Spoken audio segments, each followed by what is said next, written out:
Namaste, Mooji Balma. Namaste. At the outset, thank you very much for coming to India. Thank you. I'm very thankful to God that I am here today to see you in person. I'm grateful to everybody for that, for everybody who has made this happen. Thank you. Forgive me if my question is too basic, but it is about the invitation.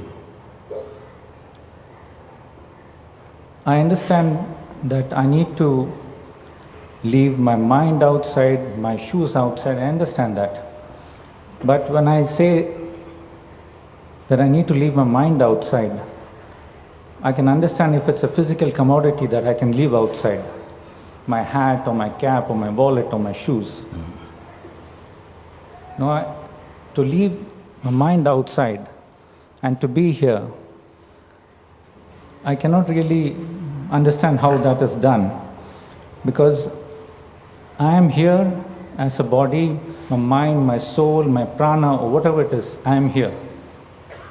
So probably, as I understand, I need my mind to distance itself from what I perceive, or what my ego is, or whatever I have inculcated, or whatever I've understood, and whatever garbage, whatever emotions and things that I have accumulated over the years. So as I understand, I need to distance myself from that and then be here.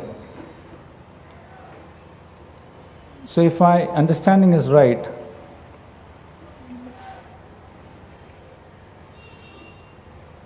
what I am required to do is to create a distance between the inside of me, what I really am, and what I think I am not. Okay, don't go so far. I will explain. And actually, you quoted a certain passage or text from what was shared in the morning guidance, and also it's in the booklet also. It didn't just merely say, leave your shoes outside, leave your mind outside. Then it said, you may say, but how can I leave my mind outside? It said, no? Then it further went on to say, don't panic. It simply means, for the duration of that guidance, please don't hold on to ideas about yourself. Do you feel you have the capacity to do that? Just for the duration of our guidance. It's an invitation. It was not a command. It may seem initially provocative, leave your mind outside. Now, I could not just say that and then expect any favorable result from that. All I say, it was just to, first of all, leave my mind outside. And you say, oh, I got a mind, how can I leave it outside? And further to explain what was meant by that, and simply, for the duration of this short time we're going to spend together, I'm asking you, don't keep holding on to ideas you have about yourself. We can all do that. And in hearing that, you say, okay, so that's what you mean. Yes, I can suspend. At least now, by even saying that, I am aware that I can do that. I cannot talk about my past, what kind of person I used to be, and what kind of person I want to be. And all these things about your dreams about life and the world. They say, just for this short time, let's not talk in this way. Let's just suspend that habit for a few moments. Then I ask, can you do this? And largely the response is, yes, I can do that. That's all. Guruji, I've been into spiritual practices for the last 20 years. I would not say it's been consistent. It just comes and keeps going off. But I distinctly remember having experienced 4 times in my life. The last was in 2015, where I really cannot explain what the experience was, except that I knew that everything was fabulous around me. The people, the queues, the garbage, whatever, whatever I couldn't tolerate before. Everything was magnificent. At the same time, it was not that I was indifferent to things. I was just going about, doing everything. I was doing my work, and it continued for 3 days. I distinctly remember that. Yes. And I think on the second day, I realized that this is not something usual. So my analytical mind told me that I need to write everything down that's going on, whatever I was feeling. So I began to write everything down. I think after the third day, everything subsided, and all those things whatever I felt before, just came back. And I was in my usual self. And I just lost it. Now, 2 years ago in 2017, somewhere in the month of November, December, I came across this video about the invitation. I practiced it over and over many, many times. I still do it. I understand that when I do it, I feel closer to what I had felt 4 years back. But why is it that I'm not able to hold on to that experience? Why does it just drop away? Or why have I lost that experience what I had 4 years back? Because you continue to refer to yourself from an old position, you see, of the person who is having that experience. The person is itself an experience.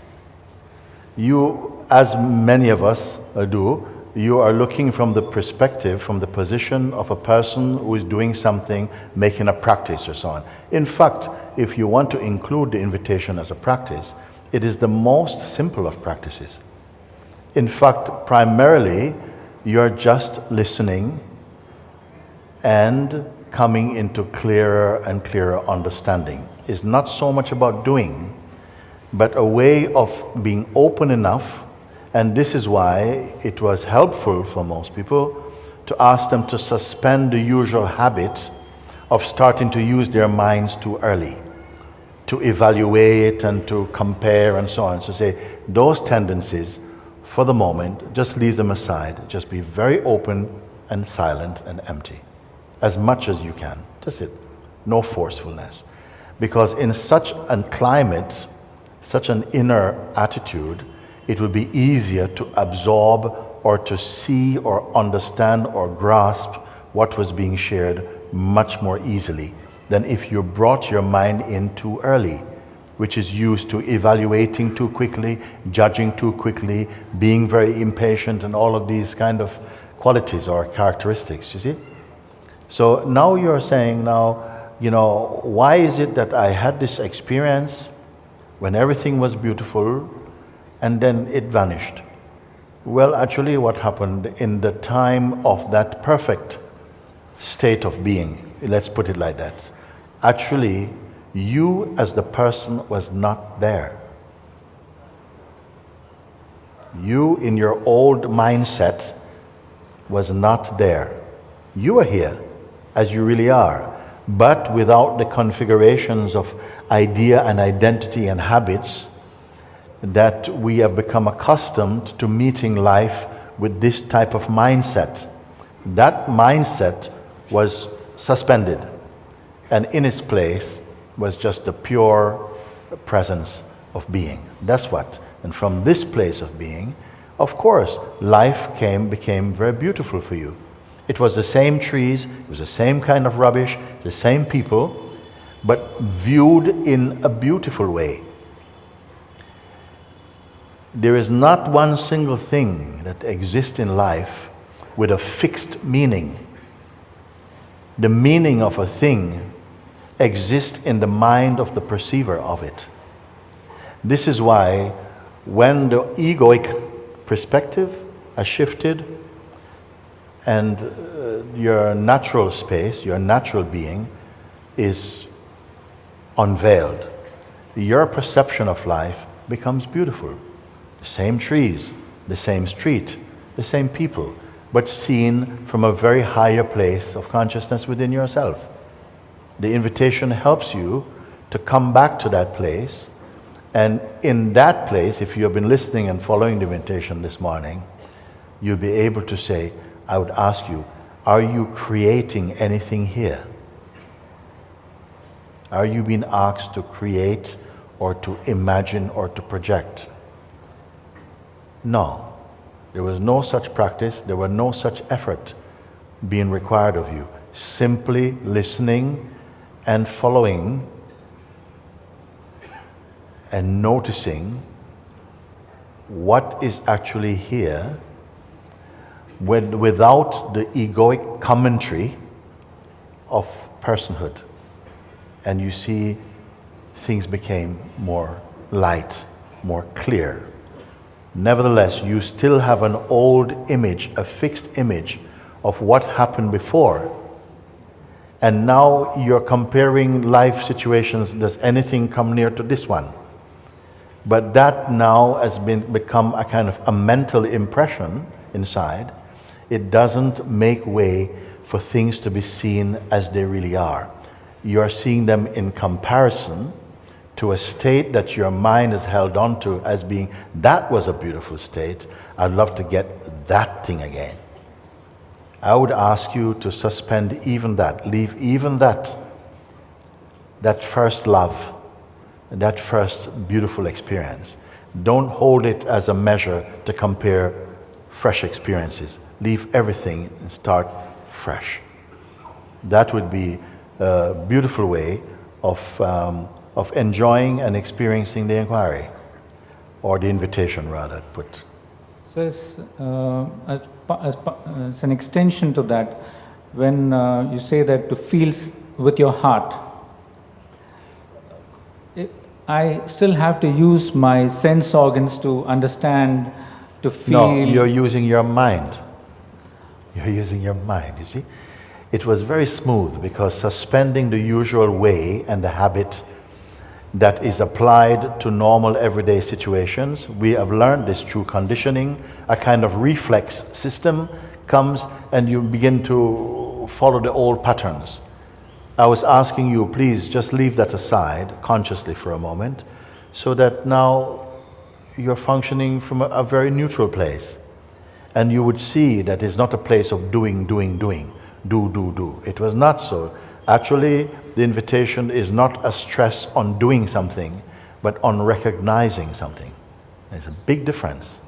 This is why I'm not inclined to call it or to frame it as a practice in such a way. Just simply looking with open mind and noticing what is actually here and where you're actually looking from. Very, very simple. It need not be something complex. And this is why, you see, earlier I was more conducting satsangs, trying to share the method of Atma-Vaitara, which is called self-inquiry. For many, many years we did this. And I still hold it to be the most potent tool for exposing the unreality of the ego identity. You see? But it seems like more the philosophical temperament was attracted to that largely. You see? When the invitation appeared by grace, then many, many people from around the world began to notice, oh, but it is so easy for me to see. Now I can see from a truer place within myself. And to that extent, they were feeling, I'm enjoying a much happier life. I'm having a much happier life, much purer way of seeing. I don't get angry so easy. I'm finding love for other beings, whereas before I'd be very quick to judge or to be suspicious or superstitious. All those lower energies, they have somehow subsided in me like this. So I would not expect anyone to start to too much analyze the thing. No, come on the train, sit down. Don't ask how the train works. Just sit, enjoy the ride. And look, it's just reminding you. I'm only reminding you. Look here. Avoid this for a moment, but look from here, so that you don't lock your mind into some shape. Remain shapeless. And by staying shapeless, your faculty for comprehending is much more alive. your powers of discernment are much more reliable like that. So I was only reminding, avoid this for the moment. Leave these things for the moment. You can have them back later. You see? Is there any other, tool or any other organ apart from, you see, when I say you instinctively feel something for something or for a situation, which is beyond the comprehension of the five senses. How do I cultivate that? Because sometimes what happens is that you see, I see an incident or see a person, there's some kind of compassion or sympathy or love or something that erupts within me, and I feel it's from my heart. If there is something, a picture that is shown to me, in a different situation, I feel it comes from my heart. Why doesn't it come from my heart all the time? What I'm trying to say is, how do I cultivate that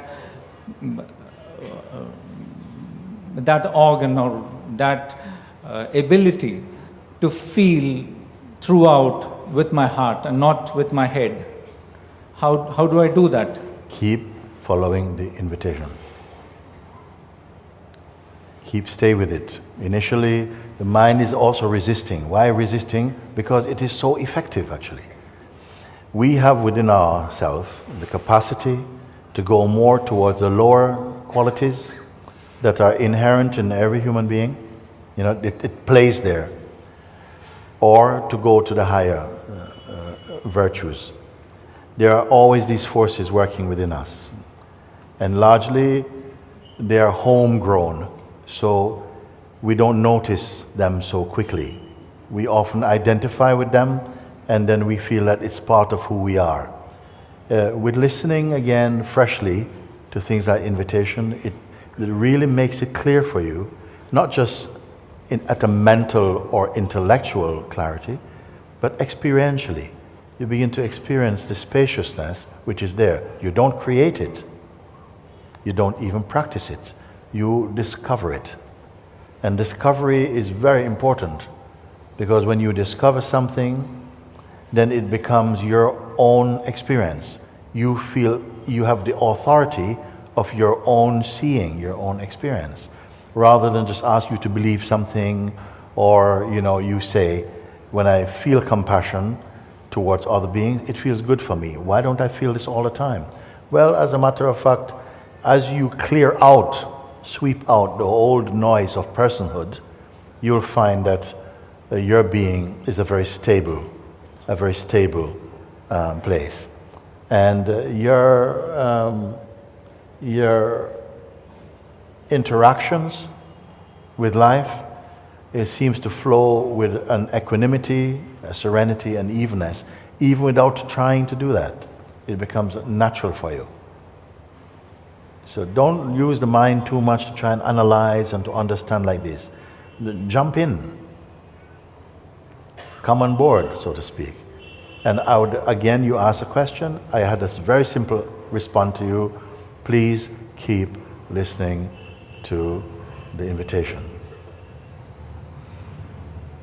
And listen again. Each day while we're here, I have requested that it's played for those who feel that, wow, it is so helpful, because the noise of the mind and the personhood, it seems to be much less, intruding on something that seems much more stable here.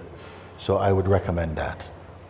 Because otherwise we keep running from one door to another door and try this practice. As I say, it has been tried and tested, and it works. So initially, sometimes we have some resistance to come from the mind, and we want things done for us, or we want to take a pill, or we want something. But a little effort, a little persistence, yield good fruit. And I would really stand by this invitation, whether you're reading it or just listening. Listening is also very good. It's a simple exercise, you can say, very simple. 25 minutes of your time. give you back your life, seen from a true place within you. Thank you.